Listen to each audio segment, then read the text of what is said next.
Hello and welcome to a comparison between the Samsung Galaxy Note 2 and the Samsung Galaxy Note 3.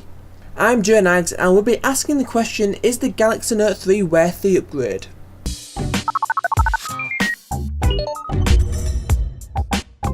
The original Galaxy Note was unveiled in 2011 by Samsung and took the world by storm. A year later, a vastly improved model was released, which was the Note 2. Both together have managed to sell a total of over 40 million devices. So what has the newest phone from the Note lineup have to offer? Well, side by side you notice a slightly different design language. The Note 2 has a rounded shape which at the time Samsung thought resembled nature. The plastic back was prone to fingerprints and generally didn't look very appealing. Compare this to the squared look of the false leather back of the Note 3, which is my personal preference. Everything on the front is virtually the same, with the same sensors and the same button placement, though now you can use the S Pen and those capacitive buttons, which you couldn't do beforehand. On the sides we start to see more differences. The square design of the Note 3 becomes more present. Personally, I think the square shape makes it more difficult to hold in your hand, but I much prefer the look.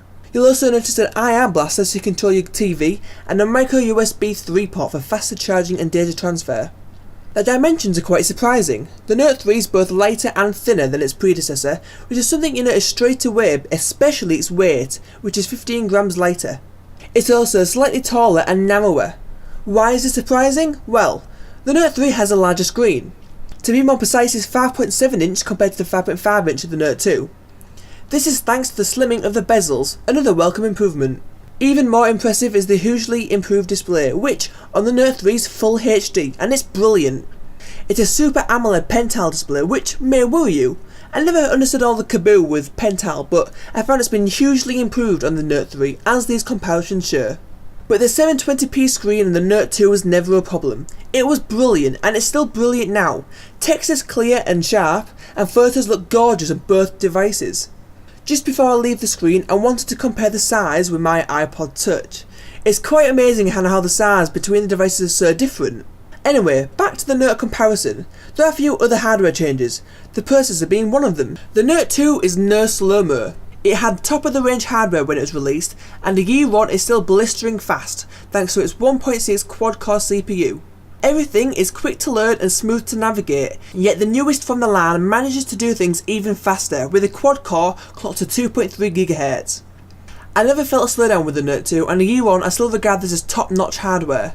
So side by side it loads apps a little bit slower, but does that really matter?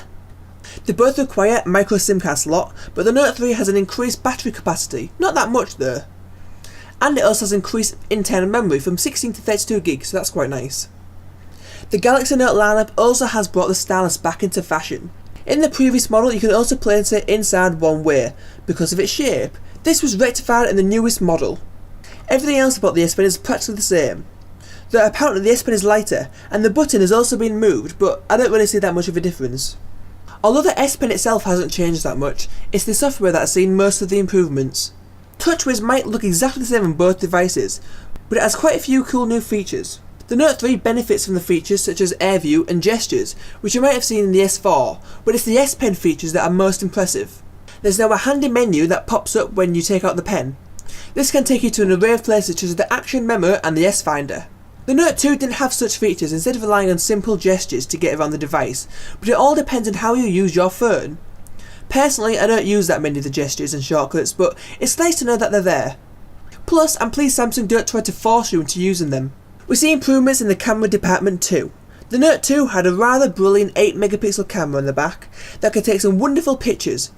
Unfortunately, the day I went out to take photos was not so pretty, but it's capable of taking some great shots in the right conditions, as well as full HD video. You'll get a 13 megapixel shoot on the back on the Note 3, which is slightly better than its predecessor, and equally as good as the video in full HD. But if you're feeling fancy you can even shoot in 4K, but I don't think I'll be doing that. If you currently have a Note 2, be a little jealous, because yeah, the Note 3 has some brilliant features, but personally I don't think it's worth the upgrade. Yes, it is better in every single way, but only slightly better in every single way. There are some great improvements, mainly the larger screen size and the pixel density. But is that enough to sway you? I bet Samsung hopes so. Thanks for watching, and bye bye.